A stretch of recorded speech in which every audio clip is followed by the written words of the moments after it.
I can't comment on the video that I haven't seen. You guys have asked me a question. The chief said he was very discreet and we described the video on Thursday. It was very cautious. You asked me a question back in May, and you can repeat that question. The question we asked you back in May? Yeah. Can you explain said the video didn't... You asked me a couple questions, and what were those questions? Do you smoke crack cocaine? Exactly. Yes, I have smoked crack cocaine. When, but sir? No. Do I? Am I an addict? No. When have you I tried it? Probably in one of my drunken stupors, probably approximately about a year ago. I answered your question. You asked the question properly, I'll answer it. How many yes, times? I've made mistakes. All I can do now is apologize and move on. I don't know what else. Guys, okay, can I just... Yes, please. All I can say is I've made mistakes. And you guys kept referring to alcohol. There was a couple isolated incidents. There's been times when I've been in a drunken stupor. That's why I want to see the tape. I want everyone in the city to see this tape. This is The Gravy Train. I'm Jordan Heath Rawlings. I want to see the state that I was in. I don't even remember after some of the stuff that you guys see me, the state I've been in. That's a problem. So I want to get. I said. 5 days ago, Toronto's chief of police had confirmed that his investigators had in their possession a video that, in the chief's words, appear to be those images which were previously reported in the press. And then Rob Ford stood in front of a gaggle of media. And he said what you just heard. And then things got even weirder. The last time we talked, I walked you through the police investigation that eventually produced the video of Rob Ford smoking crack that the mayor had denied existed. That investigation was one of the darkest moments in the city's history. Toronto's top politician was living a double life. He was spending his evenings with gang members. He was taking hard drugs. And the police were watching and listening to him as he did it. To those at the heart of the investigation, it was an awful time. To those in the inner circle at City Hall, these were some of the most stressful periods of their entire lives. To the vast majority of just citizens in Toronto, it was a total shit show. Every day something else happened. Every day it got worse. But to everyone else around the world, look, it was just nuts. It was insane, and it was hilarious. All the dark stuff at the heart of this story, that didn't resonate, because to everyone who was not impacted by it, it was a farce. Toronto was known by the world at large, and still is sometimes when you travel, as the place with the crack mayor. A punchline. And you can't blame people for that. It was a dark comedy. And everybody was playing it for laughs. I was there the moment he said, yes, I have smoked crack cocaine. That's Cynthia Mulligan, a reporter at City News in Toronto. And she was there when, well, she told you. This marked the end of Act 1 of the Rob Ford scandal and the beginning of Act 2. Rob showed up to work that day in a black suit and with a memorable tie, which featured the logos of all 32 NFL teams. And he stepped off of an elevator in front of the press. The elevator, the infamous elevator, you know it had its own Twitter account?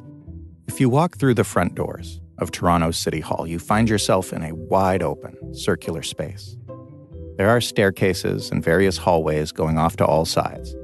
But smack ahead of you, in the center of everything, is an elevator column. This is the elevator. It's the one that the mayor took to get to his office.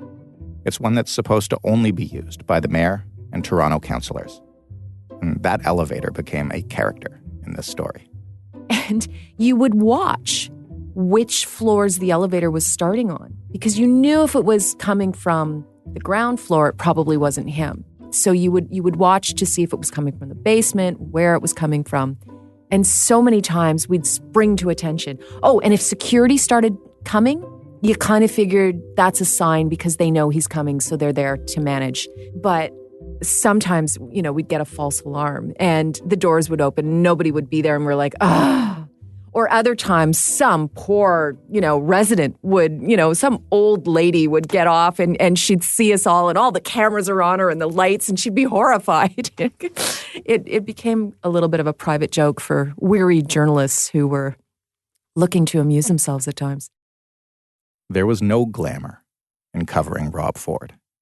The days were long and hard. Because you're sitting on the ground. If you're lucky to eat, you're eating your lunch on the ground as you're sitting by that elevator, just waiting to see what was going to happen. And it was the unpredictability, right? Because you never knew if he got off that elevator, if he was going to drop some bombshell, or if he was just going to walk right on by. You didn't know. They always kept you guessing. I don't know what triggered it that day, where he was finally just saying, I guess he was just tired of it. When it became clear that yes, Toronto really did have a crack-smoking mayor, a mayor who had admitted it after months of denial, then all hell broke loose, and every major media outlet in the world came calling. They parked their trucks one by one down the street and they swarmed into City Hall. City Hall is a very strange and futuristic-looking building. Its previous claim to global fame was as a set piece, as a foreign planet in an episode of Star Trek. And now its image was leading international cable news. It was like the world had exploded. City Hall was just on edge, absolute edge, and people were waiting to see how he was going to respond. It was a never-ending whirlwind of chaos, I would say. And it amped up to circus levels. Over the last few months, the Toronto political scene has been dominated by shocking claims about the city's mayor. Rob Ford admitted he was not perfect, but refused to step down. Rob Ford tinha começado por negar os factos, vem agora a público. Mayor Toronto, Rob Ford. El alcalde de Toronto no va a dimitir. Rob Ford fuma cocaína. Robert Ford aproveitou. Le maire de Toronto qui a reconnu avoir في تورونتو الكندية روب فورد مؤخرا بأنه تعاطى الكوكايين بينما كان في حالة. Even after he admitted to using crack, Rob had really strong support, and he leaned into it. He would pit his supporters against the media. For instance, he would often make a point of chatting with them and taking pictures of them and then brushing past reporters with questions. Just a week after he gave that press conference and admitted that he'd tried it, Rob set up a table in City Hall selling Robbie Bobbies, which were bobbleheads in his likeness. Hundreds of people lined up to get one. Thank you. How long did you wait for that? This was about, I think, 2-3 hours, 2.5 hours. Was it worth the wait? Yeah, it was. Are you a Ford fan? Yeah, I am. I support him fully. Rob didn't talk much to the press while all this was going on. And when he did not help his case. One day, for instance, court documents had been released, outlining concerns of a bunch of staffers in his office. Remember Ford's wild night on St. Patrick's Day? There were a few nights like that, and the court records detailed all of this behavior, including some offensive remarks to female colleagues. And after those remarks were reported, Rob brought his wife to a scrum with reporters at City Hall. And he shocked them. Careful what you wrote. Okay, so that's all I have to say for now. And the next thing I want to call Mayor Britannia in Hamilton and tell him that we're going to have to spank the little tiger cats. Oh, and the last thing was Olivia Gondak. It says that I wanted to eat her pussy, Olivia Gondak. I've never said that in my life to her. I would never do that. I'm happily married. I've got more than enough to eat at home. Thank you very much. Anything that was true? Cynthia Mulligan was always in the middle of those impromptu scrums. And since they were basically the only time that Rob ever talked to the press, every member of the press crammed into them, and it created some dangerous situations. Instead of going out the back door, he decided to try and ram through the media. And it could have been avoided. All he had to do was walk out the back door. But it was so dense that the media had nowhere to go. And the security was shoving people. And one of the security guards actually shoved my cameraman so hard that he flipped over backwards over a couch. It needed crowd control. It was so bad. At one point, in an attempt to escape the scrum, Rob walked right into a camera. Excuse me, guys. Oh, man! Holy Christ! Idiots. Holy, man. Guys, not to respect. You just hit me in the face with the camera. Okay, guys. Let's be careful now, okay? And so I sort of joined the circus at City Hall. In the middle of all of this, Jennifer Pagliaro went from being a crime reporter for the Toronto Star to its City Hall reporter.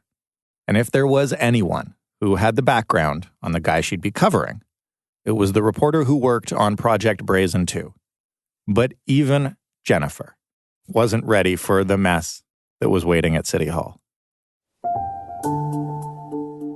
I remember one of the first ever events I was assigned at City Hall. There was a award ceremony for community safety, and the mayor was scheduled to give out the awards. And it seemed almost hypocritical to us at the time, like he's still in the midst of this, the fallout of this criminal investigation, this police investigation. And I went to cover the events and was sort of standing in the back of the room, and I had only just met some of my City Hall colleagues, and I said, how does this work? Like, does he scrum after, sometimes a politician will, make themselves available and you ask questions?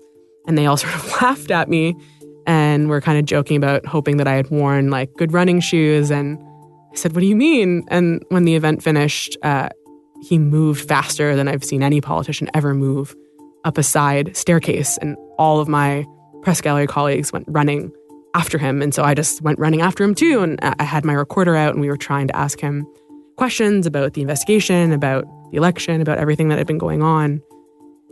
Jonathan Goldsby, the reporter who had tracked Rob on social media, was now at City Hall, trying, literally, to keep up with the mayor.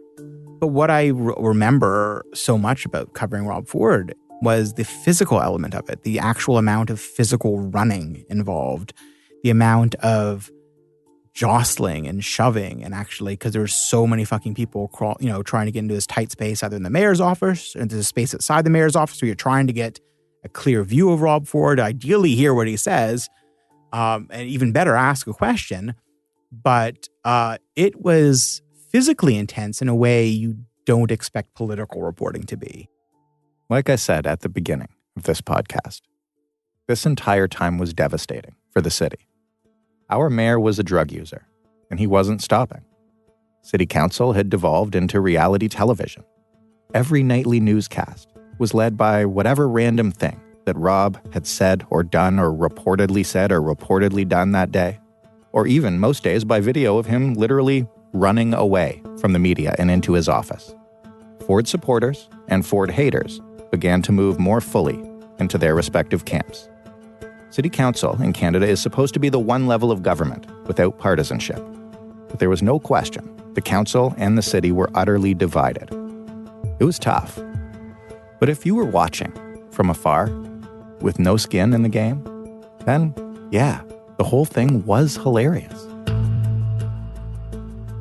Is this dude on crack? And his excuse for smoking crack is he was drunk. The mayor of Toronto, Rob Ford, is in spotlight right now because it's rumored that there's a video of him smoking crack. But to be fair, there's not a lot to do in Toronto. Come on, guys. Have I ever smoked crack? Yes, but that was in the past.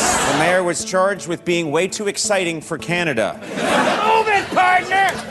Mayor Ford, you're smoking crack right now. Where are you getting this? Oh my God, this is the best show! And live from New York, it's Saturday night!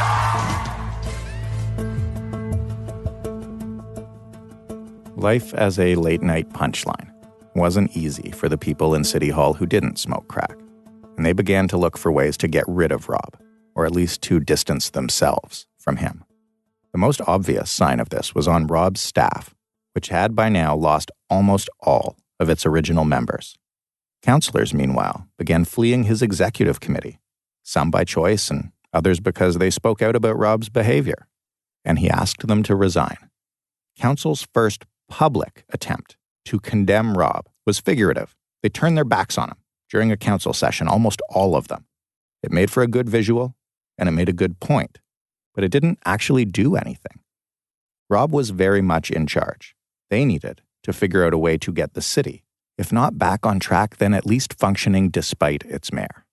There's so many things that happen when a certain type of person who is uniquely unqualified for public office manages to get in.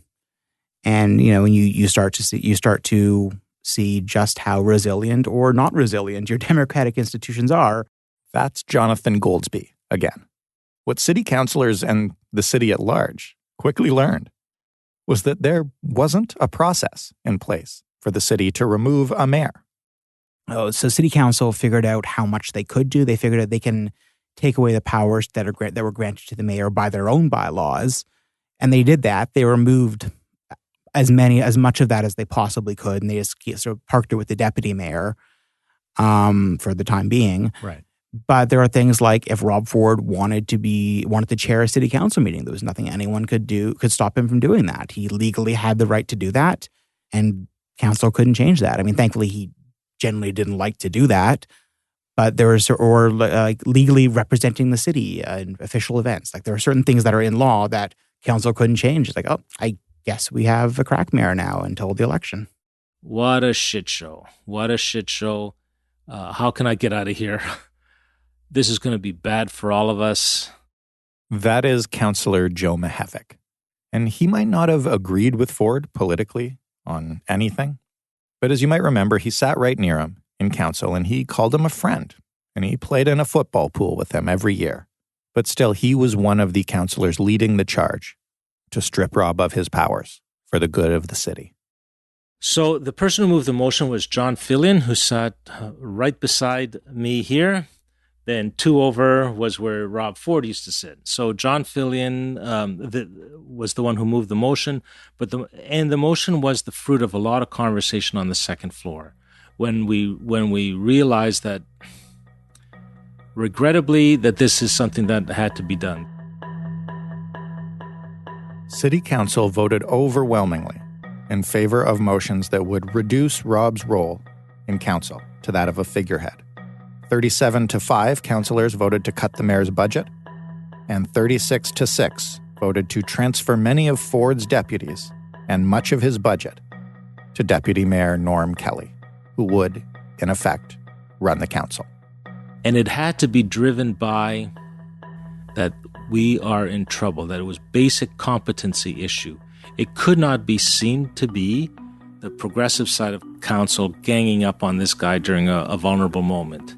And I think, thankfully, because of the people who were more right of center saying, yes, the moment had come, that it gave legitimacy to the process. It would be like today, the impeachment movement is purely and singularly in the United States a Democratic Party movement. If half of the Republicans split from Trump and say, yes, this is the right thing to do, that's a very different moment.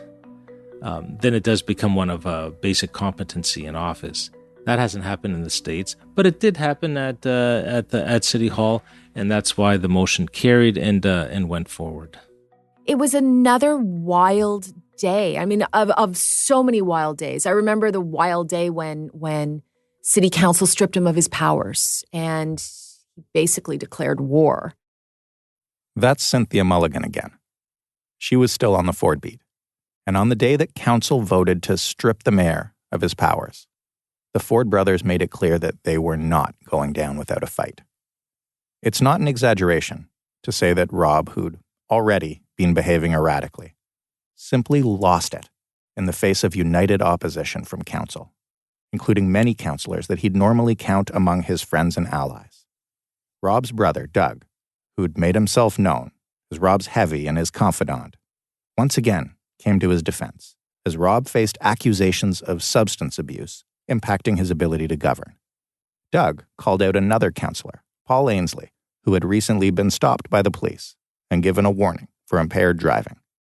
And what happened next was basically the wildest scene in the history of Toronto City Council.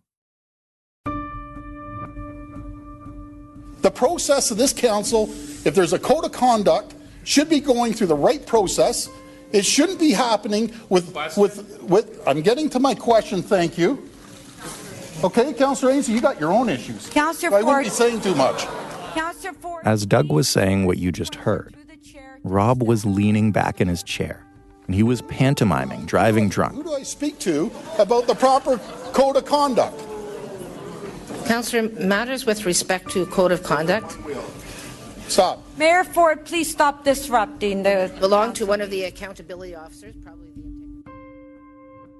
And it got worse from there. I will let Cynthia tell the rest of the story. There were hecklers in the audience, and Doug and the security guard and Rob were walking around the chamber, and one of them was taking pictures of the people who were protesting with the camera. And people got really angry because they felt that that was an incendiary move.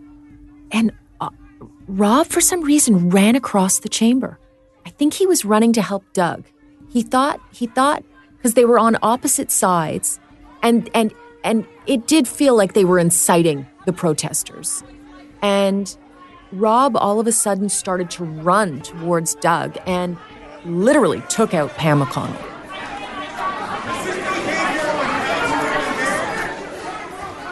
And knocked her flying, kind of caught her, but she really was hit quite hard.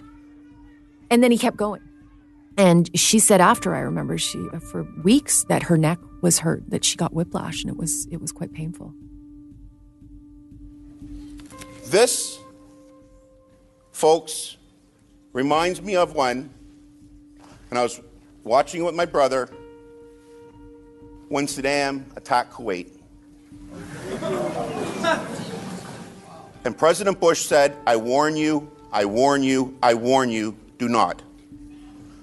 Well, folks, if you think American-style politics is nasty, you guys have just attacked Kuwait. And you will never, never see something that you have, mark my words, friends, this is going to be outright war in the next election. When all the madness stopped, Rob had lost most of his mayoral power, but he did get the final word. And that was the end of another day that felt like 12 at City Hall. You know, every day was like that. We used to kind of joke about it not being a daily event or occurrence. It was hourly. It became hourly at the end. Jay Robinson was one of the councillors that used to serve on Rob's executive committee until she either left or was kicked off after she spoke publicly about Rob needing to go to rehab. Whether she was on the executive or not, though, she was still a prominent figure on council and was in the middle of all of the daily madness. And it was so distracting. I mean, it was so distracting. We simply couldn't get it as much done at City Hall. Many of us actually stepped up to take a leadership role because, you know, the mayor was dealing with substance abuse issues. So many of us stepped up into those roles to help lead the city. But it was so distracting. It was the media were literally running around the second floor, literally like a pack. And it was very difficult to really address the business of the city with all that distraction. If you were on the outside looking in, it looked like utter chaos on council. But if you ask Joe Mihevik, who sat on council with Jay, it was also an opportunity for some members of the team to shine. To be frank, the last 2 years of the Ford mayoralty were some of the best days of city council. And it was for this reason. It was because the mayor was MIA. The mayor was struggling with his addiction issues and governing issues. But then councillors had to step up to the plate. Without Rob Ford pushing them into his camp or the opposition, councillors from either side of the aisle actually started to work together. So all kinds of folks uptown would move motions with downtown councillors, left side counsel would work with right side counselors on motion. We would come to agreements. It was actually some of my best time at city council. Throughout all this, Rob was still vehemently denying that he had any kind of substance abuse problem. Yes, he would admit to buying and using drugs, and to driving drunk, and yes, to using crack once, just that one time, in a drunken stupor. But he didn't have a problem. Have you purchased illegal drugs in the last 2 years?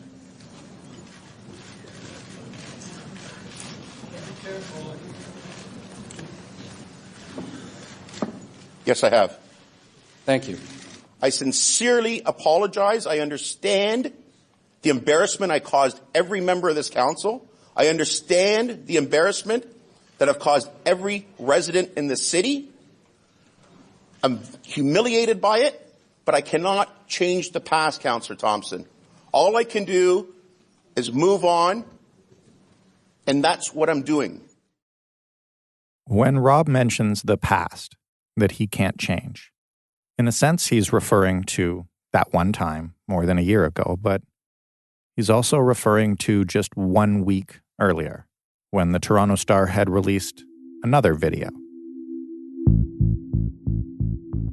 Because I'm going to kill the fucking guy. I'm telling you, it's first degree murder. But I'll try one else. I'll bother. Give me the phone. I'll like it. No holds barred, brother. He dies or I die, brother. I'm talking no. Brother, you've never seen me fucking go, brother. You think so, brother? But when he's down there, I'll rip his fucking throat out. I'll poke his eyes out. I will fuck. When he's dead, I'll make sure that motherfucker's dead. I need fucking 10 minutes to make sure he's dead. It'll be over 5 minutes, brother. So another 10 minutes, after you win, brother, it'll be a bad. I am a sick motherfucker, dude. But no one's gonna fuck around me. My brothers are. Don't tell me we're liars. These birds.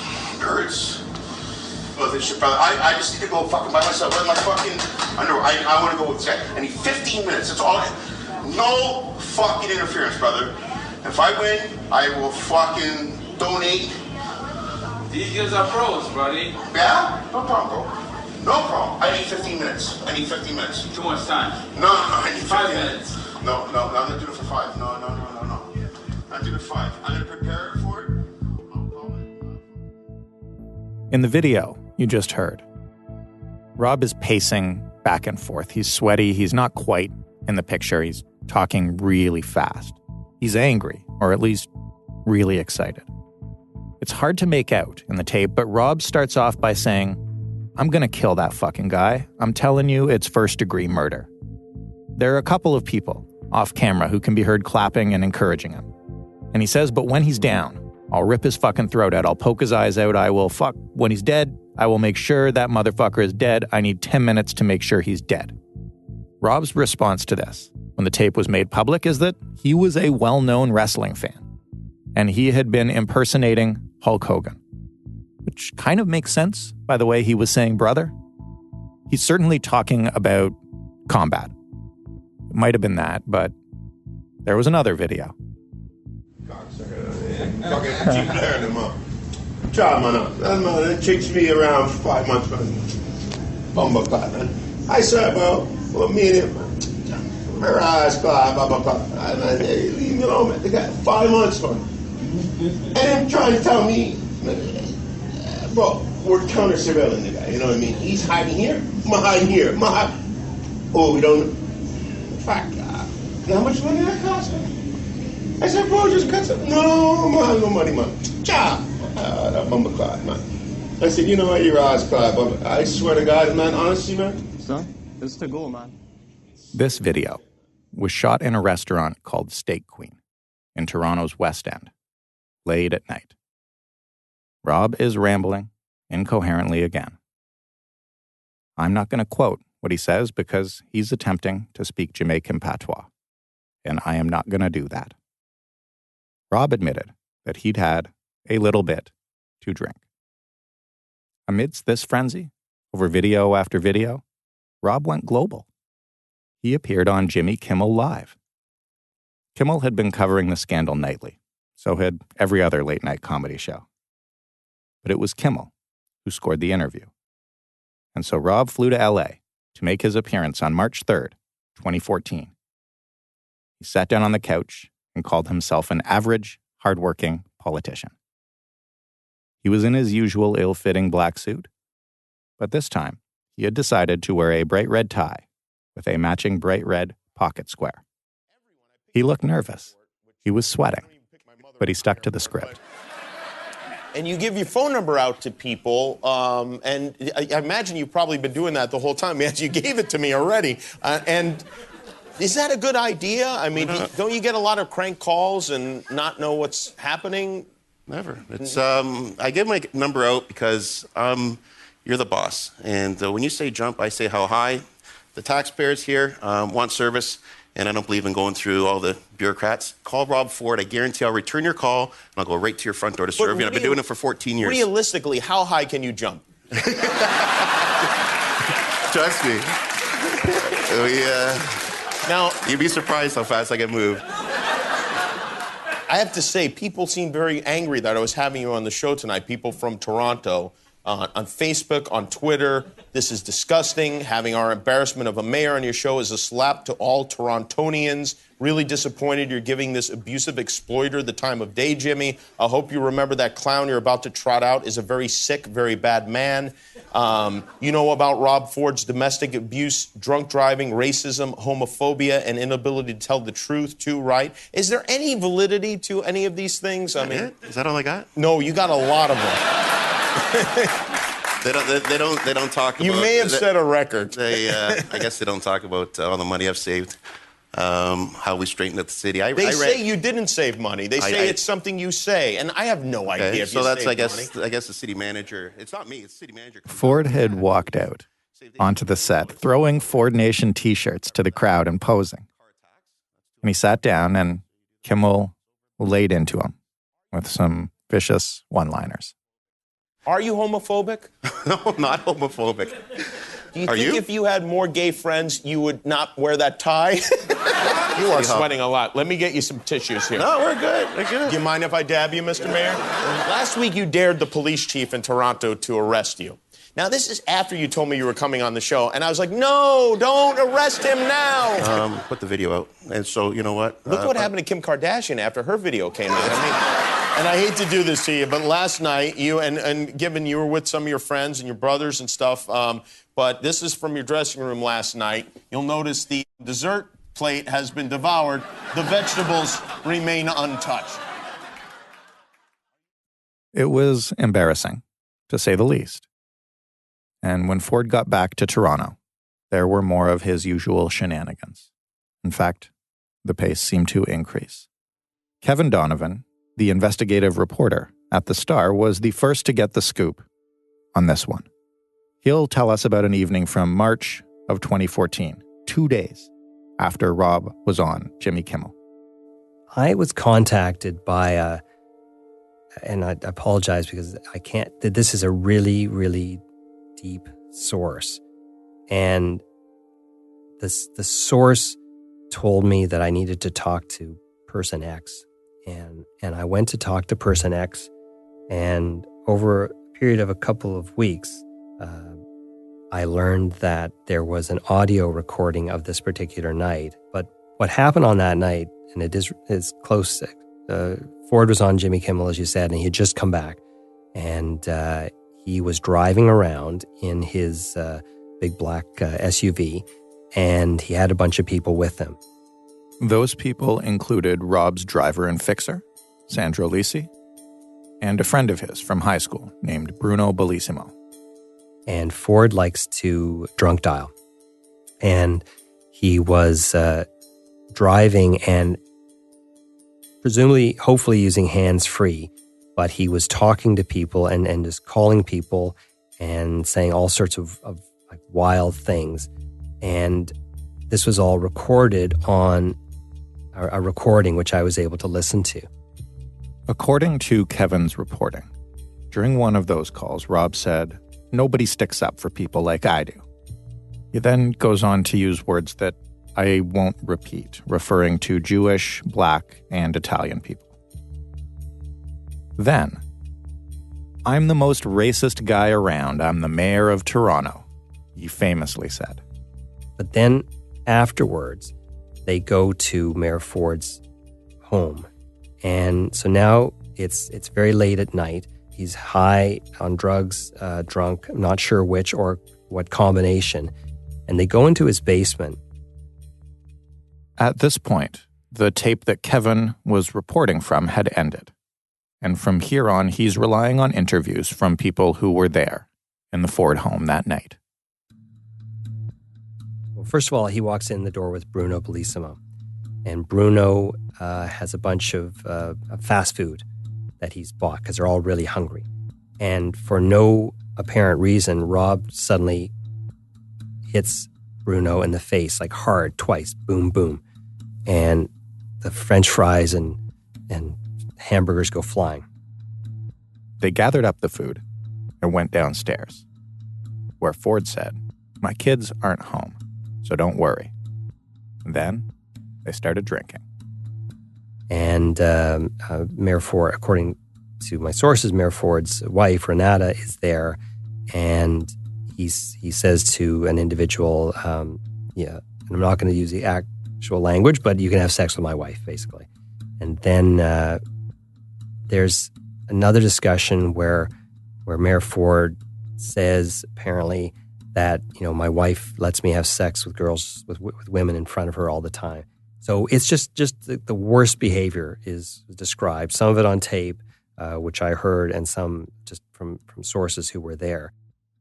It was just over a month after that story, on April 17th of 2014, that Rob announced he was going to run for mayor again in the upcoming election.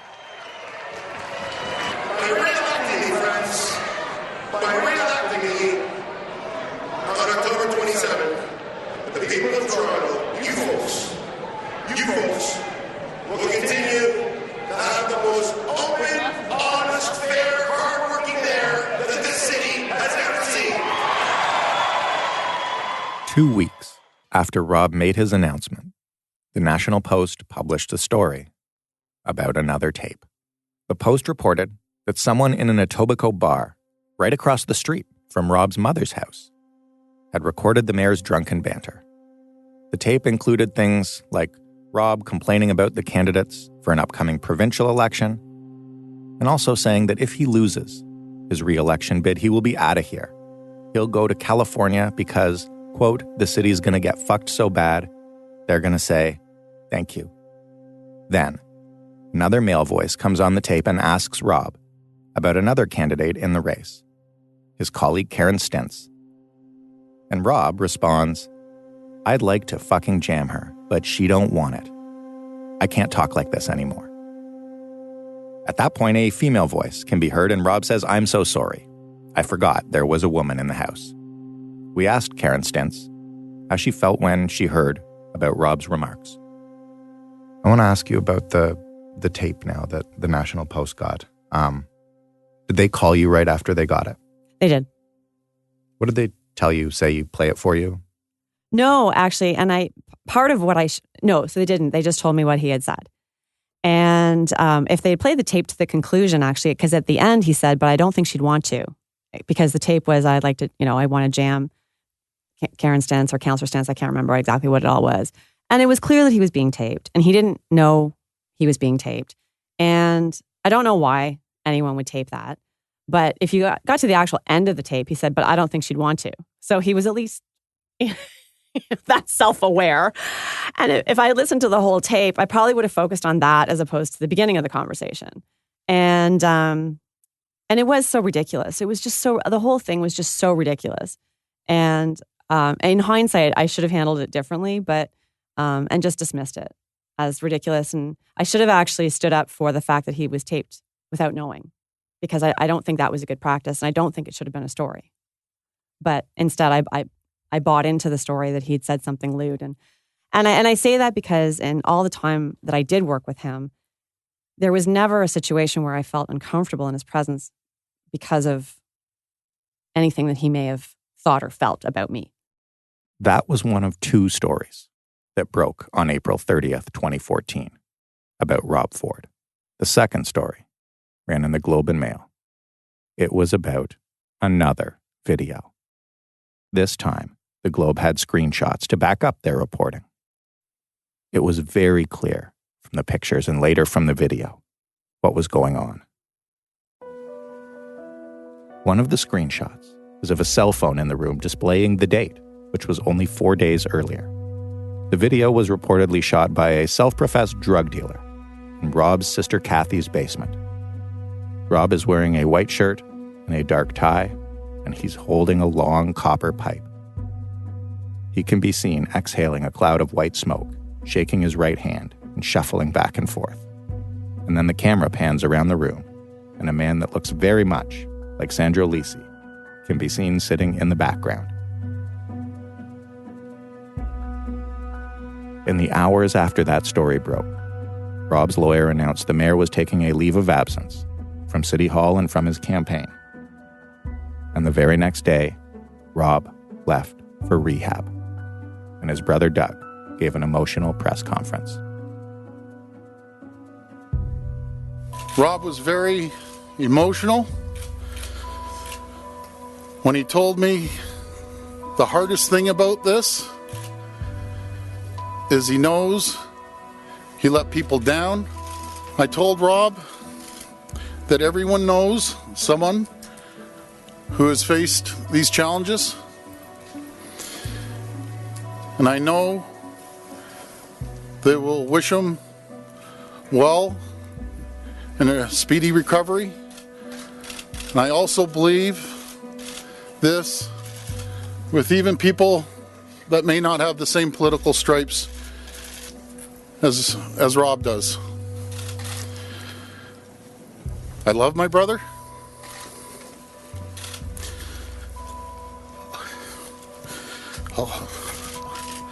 I'll continue to stand by my brother and his family throughout this difficult journey. Please join me and keep Rob and his family in your prayers. In the interest of Rob's family, I ask the media, please respect his privacy. Thank you. Where's your brother going? How long will we be away?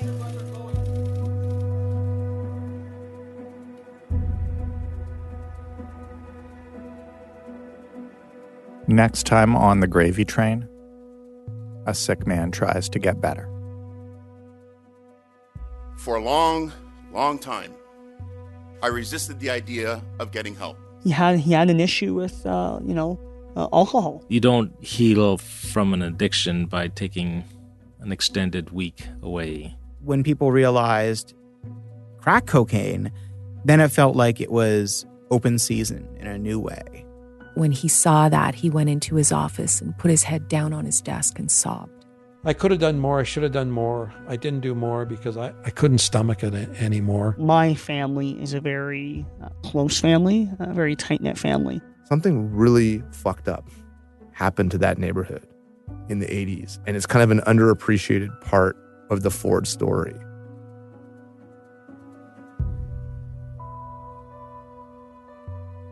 I'm Jordan Heath Rawlings, the host and writer of The Gravy Train.